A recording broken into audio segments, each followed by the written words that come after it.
I'm too busy to run. It's 5 excuses destroying your running progress and how to fix them. See, let's cut to the chase. If you keep telling yourself it's not the right time to run or I'm too busy right now, you're lying to yourself.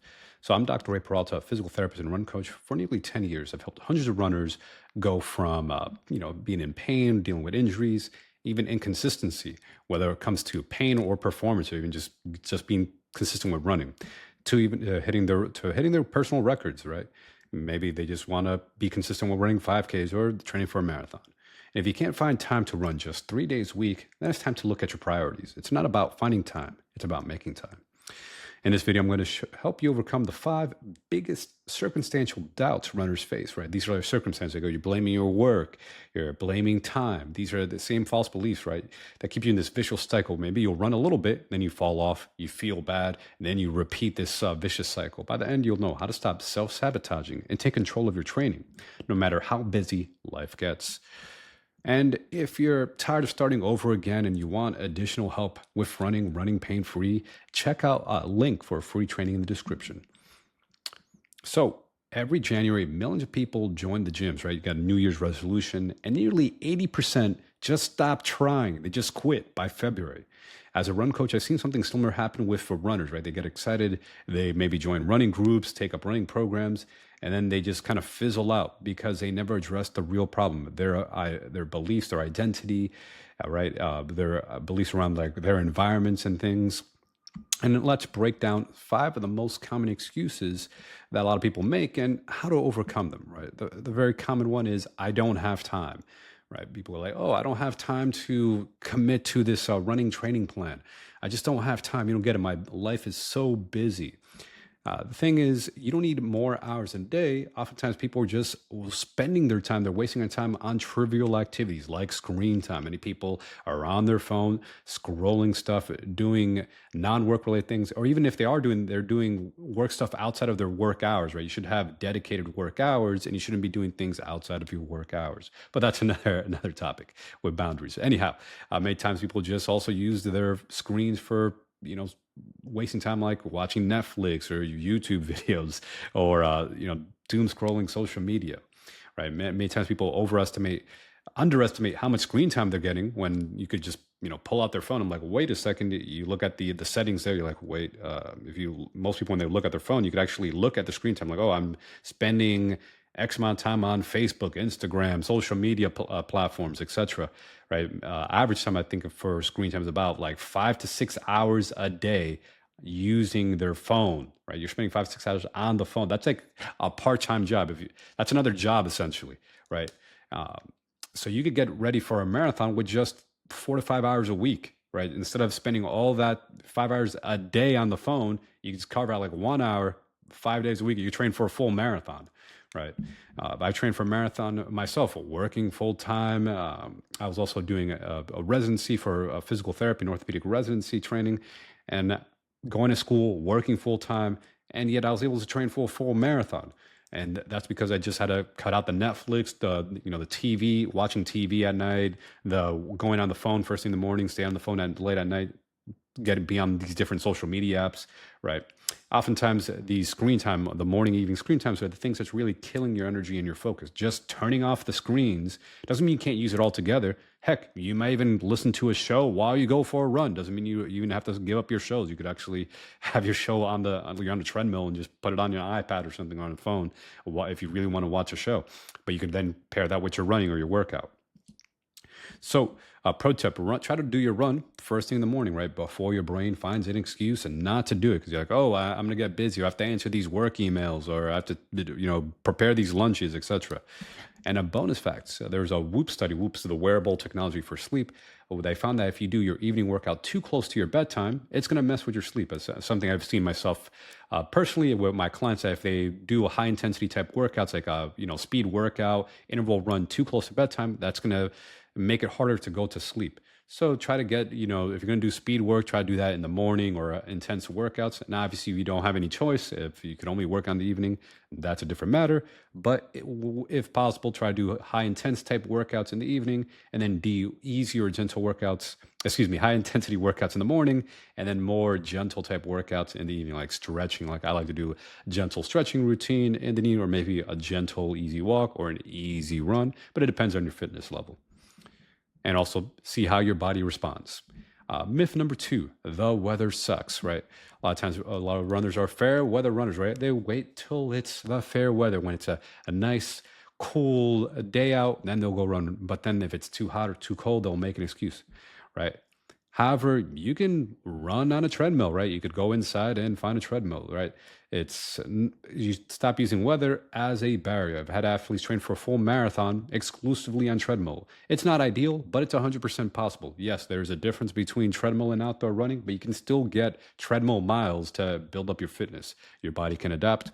And yes, outdoor has benefits for your health, even mental health. But when needed, again, you can do indoor treadmill runs or even using like an indoor space, like an indoor track or even in like a stairwell indoors. I personally would do like sometimes instead of hill workouts outside, if it's way too cold, like extreme cold weather, I would even just do sprints on like a treadmill or just you could set the treadmill at a high incline or find a stairwell, indoor stairwell, and sprint up and down a stairwell. So there's different ways to do conditioning.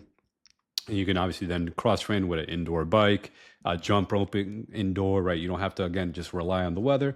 And when need be, you could just dress appropriately. I've also have gone on runs in really cold weather. Yes, it's going to be a lot bulky. You may have to slow down. You may have to do run walk. That's fine. But if there's a will, there's a way. Myth number 3, I'm too tired, right? So, oh, I'm too tired, right? Hitting snooze on the alarm clock. If you're tired all the time, sometimes people are like, oh, I'm just so stressed. But it's usually from poor sleep, right? And not doing any exercise at all. According to the CD, up to 70 million adults suffer from chronic sleep deprivation, right? That's you're sleeping less than 7 hours a night. And sleep affects your everything, your recovery, your hormones, your energy, and your mood. But here's the kicker.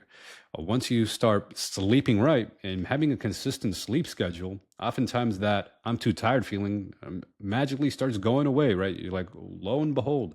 And a lot of times people are like, but Ray, you don't understand. I do sleep 7 hours. The thing is, many people overestimate how much sleep they're actually getting. Maybe they're in bed for 7 hours, but they're still on their phone for a good hour. So now you're only getting 6 hours of sleep, right? If you're doom scrolling on your phone, just because you're in bed for 7 hours doesn't mean you're actually sleeping for the full 7 hours. So turn off the electronics like 30 minutes or so before you go to bed, or sometimes even an hour to help your body unwind. Yes, you may read a book or something, but then, dim the lights and then give yourself an additional half an hour to add to your sleep time so you can actually fall asleep and then actually sleeping for at least 7 hours. That's actually, the sleep is the biggest thing that's holding people back when saying I'm too tired. Right? If you're not tired, it's just you have irregular sleep schedules. Like, oh, one night you go to sleep at 10, and then another night you go to sleep at midnight, then another night you go to sleep at 2 in the morning. Try to have a consistent sleep schedule every single day. Yes, maybe some people may think you have a boring social life because you have to end your social outings early. Doesn't mean you can't enjoy yourself once in a while, but many people will tend to use the weekends, right? Friday, Saturday, even Sunday to disrupt their sleep schedule. Right? Try to have a consistent sleep schedule, the same time you go to bed and same time you wake up, right? So you may even need to set an alarm to remind yourself to actually go to bed, right? Like, okay, it's so wild how this little tip can actually change your energy and actually help you be more consistent with everything else, be more productive at work, and then be more energized. You can actually go work out, do your runs, and hit your running performance goals, and even help you recover from injuries better if you're dealing with some injury or pain that keeps recurring.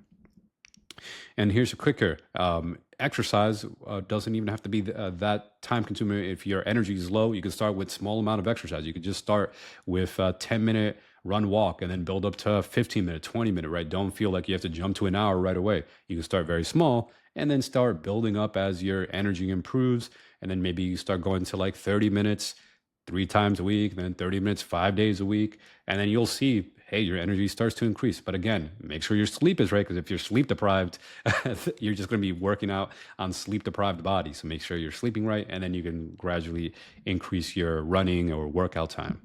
Again, you don't need to carve out 2 hours of working out. In the very beginning, you can start slow and ramp up. Myth number 4, I'm too big or out of shape. So many people, get into or think about getting running, but maybe they hold themselves back like, oh, I'm just out of shape or I'm too big, I'm overweight.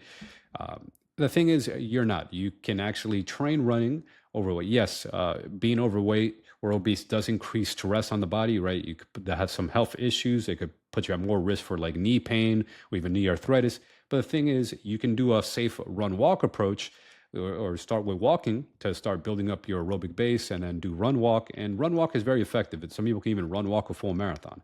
I've helped people walk a comfortable 5K. When I'm working with a lot of athletes, I first start, hey, can you do a 5K? Can you walk a 5K easily if you're overweight or a complete beginner? And then we go from walking a 5K, run walk a 5K, or even run the full 5K, right?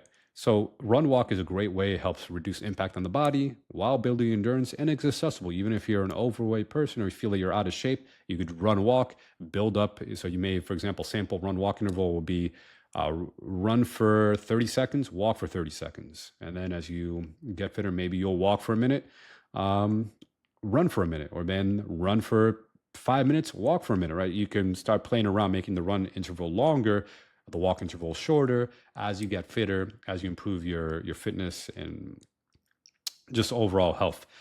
And the other thing about when you get started with running or new activities, that you'll often start building up healthier habits, right? So if you're overweight, maybe you start having healthier eating habits. And if weight loss is your goal, you'll start to lose weight now because you're doing healthier habits. You're exercising better, you're sleeping better, you're eating better. So it could actually be a gateway to better habits when you just get started instead of just like, hey, using your body as an excuse. Like, hey, yes, you can modify it. You can start with walking, then run walk. And I've seen this happen countless times. Myth number 5, I'll start after the holidays, right? I'm gonna wait after vacation. I got holidays coming up, the summer holidays, birthdays. But here's the brutal truth. There's never going to be a perfect time.